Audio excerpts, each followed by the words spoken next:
7, 4.5, and 1. These are 3 very important numbers that pertain to my career. I have held a customer-facing role out of college for 7+ years. Everything from working retail all the way to being an event coordinator and a wedding DJ as well. I know, really crazy stuff there. But that led me to Atlassian, where I have been for 4.5 years. I started my career there as a billing and licensing specialist, very transactional with our customers, answering any questions they may have about our quoting process. Then I moved into a renewal specialist because I wanted to have more of a relationship with our customers, really getting to know their accounts and help them where I could. But during my time as a renewal specialist, I really enjoyed helping our new hires get acclimated to the role that they were in. It was probably my favorite part of the job. Being a billing and licensing specialist, moving into the renewals role, I had a lot of experience there. And now I stand here 1 year in the enablement team, and it has been a great experience that I have been able to build out an onboarding program that didn't exist with a great team behind me. So, going forward, that onboarding program is something we call Formula A. It's our onboarding program for all sales new hires globally. So if anyone is starting at Atlassian, in the sales organization, they will come through our Formula A onboarding program. The reason we went with Formula A is because we wanted to make it relatable. So we thought of a brand here, and Formula 1 is not geo-specific. If we would have done something like football, soccer, we would have maybe had to do a little more explanation on that onboarding, past just onboarding, on the specific topic as well. So not being geo-specific really helped us out there. It also helped us because we have multiple tracks at Atlassian, whether it is the role, solution that they're going to be covering. So with Formula A, different races, different tracks, right? So it goes with the brand really well. Another quick look here is we look at every week at Atlassian as a lap. So lap 1 is week 1, where they'll do Welcome to Enterprise. And you'll see here the focus areas, learning objectives, how we deliver our content, and if we have any knowledge checks. So Kahoot quizzes, live scavenger hunts, things like that there. And then you'll see resources that they can dial into. So in order to get through the checkered flag, a lot of them have anywhere between 8 weeks and 13 weeks based on the track that they fall under. So how did we get here? It was a long year of building this out. We're actually working on our version 4 now. And the way that we are proceeding is by looking at our onboarding plan or our onboarding program as a product, not a project. When you think of a project, you have tasks that you're gonna get done. Little check boxes, and once you get every task done, it's over, right? So with onboarding, it's always going to be evolving. Changes are gonna continuously happen throughout your entire time on enablement. With a product, you want to think of it as different versions that are continuously moving forward. Features with an Apple iPhone, right? When softwares are being rolled out. So at Atlassian, we have multiple products where engineers are continuously making them better. And our new hires are our customers. That's how we on enablement see our new hires. They are our customers, and we want them to have the best experience possible because we are setting the tone for their entire career. So, how do we make a product better? With feedback, right? For me, I am going to fully admit I am a youngest child, and I have mine syndrome. Everything is mine in our household. But it is important to get over that hurdle and bring in your team. At Atlassian, we look at the team when it comes to enablement in 2 separate areas. Our role-specific trainers and steering committees. So outside of onboarding specialists, so we have 2 at Atlassian right now within our sales org, myself, and one's actually here today, Will McEwen. We focus on the general aspect of onboarding. So product information, how we focus on cloud, our strategy, our go-to-market strategy. Then we have role-specific trainers that focus on the day-to-day knowledge needed to be successful in the role. Having those extra eyes allows us to get information from our new hires, not just within onboarding, but past onboarding as well. So think someone that's been there for a year, they're like, hey, I actually could have learned this 3 months into my onboarding experience. So that is information that we utilize to proceed forward.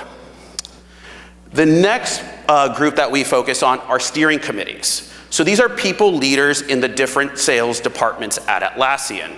So we have enterprise advocates, sales SDRs, and then renewal specialists as well. So each group has their own steering committee that we bring in team leads, and we learn from them quarterly. Every quarter, we try to identify any gaps. What's working? What needs to change? With that feedback, we go back as a team and start to prioritize, okay, this is something that needs to change now. This is something that could potentially wait. We can make just a document to make this last until we can build something out in the future. So with our role-specific trainers and our steering committees, it's easy to get over that mine aspect and really build out something really important so nothing falls through the cracks in the future. So once you've done that, it's important to automate your systems. We are in trainings, we're building content. We'd never have enough time to do all of that, right? So at Atlassian, we like to think of things as static and dynamic. So static information at Atlassian are things that rarely change. Things like your values, the way a quote looks, being able to walk through the process of our buying experience. So those can easily be documents or e-learnings that that you don't really need to adapt or change throughout your entire onboarding experience. And if you do, it's very rare that you have to make those changes.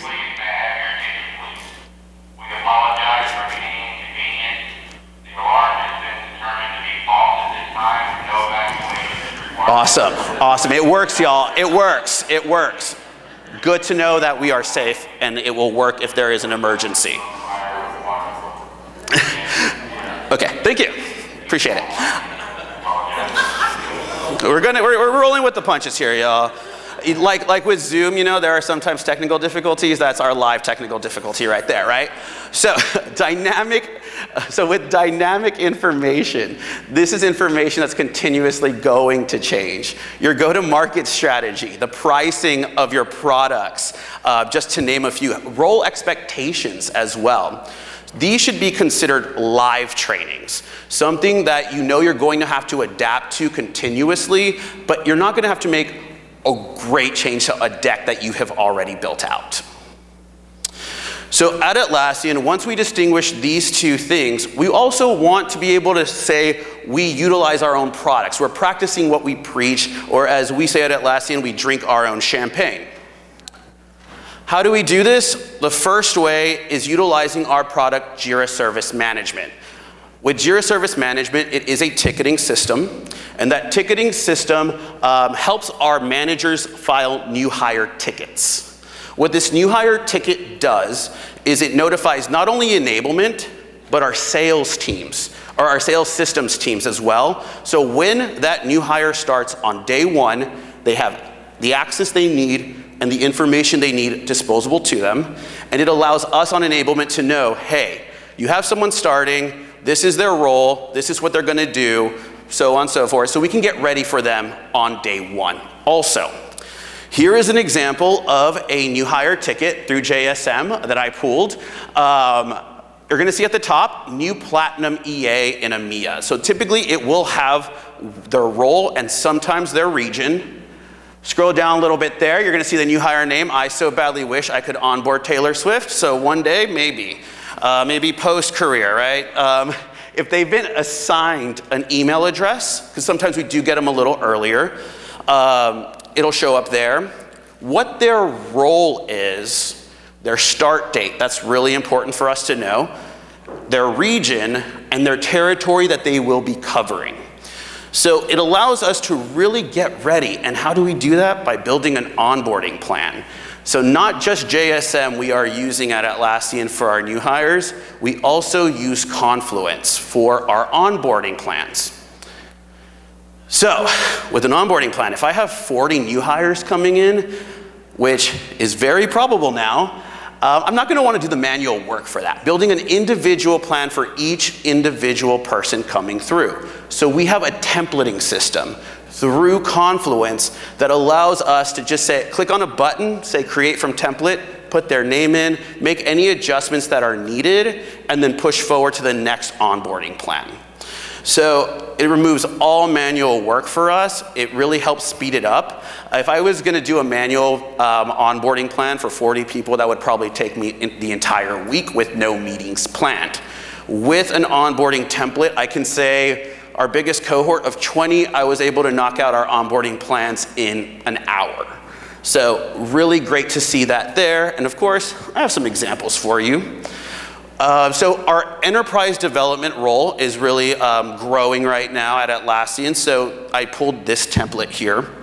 Typically at the top, it'll actually say the new hire's name. You're gonna see right below that all the weeks, and those are hyperlinked to jump to the week that they are on. A little welcome, who their manager is, because especially being through Zoom, we want to put a face to the name. So we'll typically put in a picture of the manager, their link to our directory, and just mention the manager too, to let them know, hey, this person's starting, you have their onboarding plan. It sends an email to the manager as well, you've been tagged in this onboarding plan, and then we push forward there. An EDR buddy, so the person that's gonna be like their buddy through their whole onboarding process. And their readiness manager, so that team-specific trainer that's gonna push them forward. Right below that, instead of, like I mentioned, we have different tracks within roles as well. We flag within the onboarding plan what information needs to be covered by who. So if it's all, it'll be flagged there, so every EDR has to know the information in that section. If it's a gold-silver, it'll only be gold-silver representatives, strategic representatives, same with Jira Align and Trello. And then we even break it a little further into live trainings, independent study, and meetings and shadowing. So scroll a little down from that page, this is how we break it up. If we were just to put everything on one page with no expands and not having a focus on every week, it's a little overwhelming for a new hire. Like, they're already drinking from the fire hose, right? So make it manageable for them. So the live training section, independent study, and meetings and shadowing really helps that focus happen. So for live trainings, this is what it looks like. At the top, it'll say who's gonna be scheduling their trainings and who will be involved. Then it'll actually tell you what training is going to happen during that week. And then a little description of that training as well, so they can potentially come in with questions ahead of time. For independent study, you'll see the same there. It is a little description at the top. We do have a suggested date, just because things do come up. Sometimes they get sick, so they can't make it on that Wednesday, and that Wednesday they have like 6 tasks. So these are just suggested dates to get things going. You'll see the task itself. So you'll see the little flags at the top of each task. Everyone has to do that information. And of course, if they need any help, we provide them with anyone to reach out to there. And of course, they're gonna have questions. So we give them a little section there to ask any notes or questions as they are going through their onboarding process.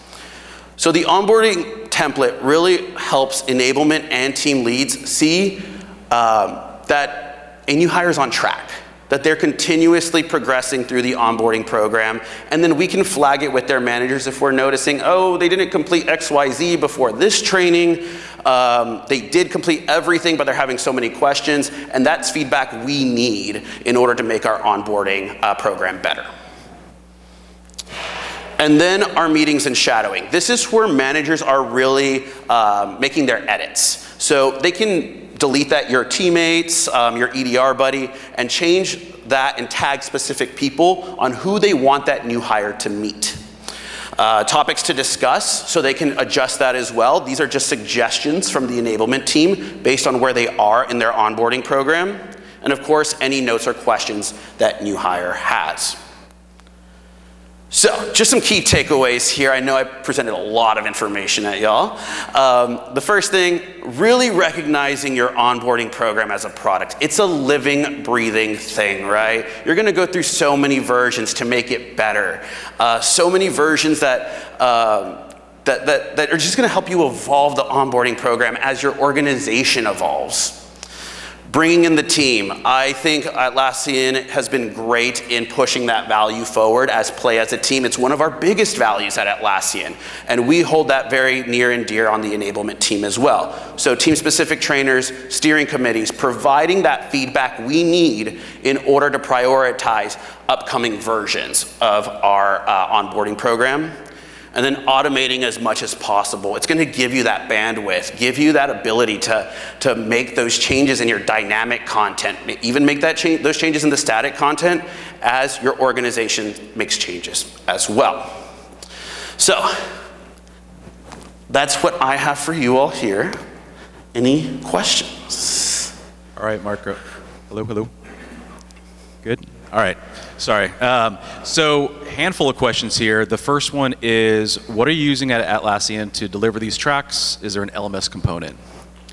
Yes. So we do have for our e-learnings, we utilize Absorb, where we have instructional designers building out e-learnings for our content that is considered static. Perfect. And the next one is, if you have many products within a company, how do you balance e-learning versus live training without having to strain PMMs? Such a good question there. So outside of just the team readiness trainers, we also have solution-specific readiness managers as well. One who has attended, Chloe, she is in charge of cloud migrations. Then we have another focusing on Jira Align, another focusing on ITSM. So we do have a larger team that focuses on those products that need that extra silo and that extra love and care, if you will. The next question is from Mert with Amplitude. At which point do your EDRs start prospecting in your EDR schedule, and how do you balance their learning and prospecting throughout the weeks? That is such a great question, because that is something that we feel like we're always having to adapt to at Atlassian, because it depends on when a new hire is starting. With EDRs specifically, we try to get them going at 4 weeks, but if they are a backfill, some of them get their accounts on week 2. So it depends on where they're coming in and why they're coming into the role, but I'd probably say anywhere between, the average is about like 4 to 6 weeks is when they'll start prospecting. And do you get pushback about the amount of text you're using in your onboarding materials? Such a great question too. Yes, because there are like 8 weeks in our onboarding programs, or our onboarding templates, right? So there is a good amount of text there that they have to know, but we try to do that great balance of being in live trainings, giving them the avenue to ask questions. So it's kind of trying to find that perfect balance of self-serve and live trainings and Q&As, office hours, things like that. I mean, we're in a weird time right now where we're onboarding through Zoom, which is not an ideal situation. So making sure that they have that interaction is very important. But again, like I mentioned, being able to define static versus dynamic is going to be important, because if I have 4 cohorts at the same time, I can't have 12 hours of office hours every week. And next up is, does your onboarding map for new hires live on a dashboard, intranet, or sent via email to the individual? That is something we actually recently built out. We currently use a Google Excel sheet to track new hires' progress through their onboarding program. So it's a Gantt chart that was built out by one of our colleagues on my team, and it says their name, their manager, what week they're under, what they're going to be learning during that week, and then their transition period if they do need to learn a new product. And then for managers, we have another page on Confluence that we utilize that shows who their cohort is, so everyone that's in that new hire cohort, and then when the live trainings are going to be by date. So they know what that new hire is going to be going through, and then on our side, we know where they are on the onboarding process as well. What system are you using for the new hire templates? Confluence. So we like I mentioned, we drink our own champagne. We use our own products. So Confluence has definitely been a great product for us to use.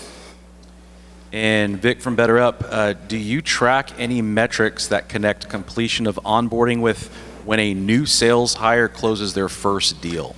That is something that is on the horizon for us. We are working with internal teams to be able to track that information. On our side right now, we are utilizing feedback as our main source there, because we want to not just focus on closing the deal, for them to be able to talk to our processes and our products and have those conversations. It's also important for our new hires.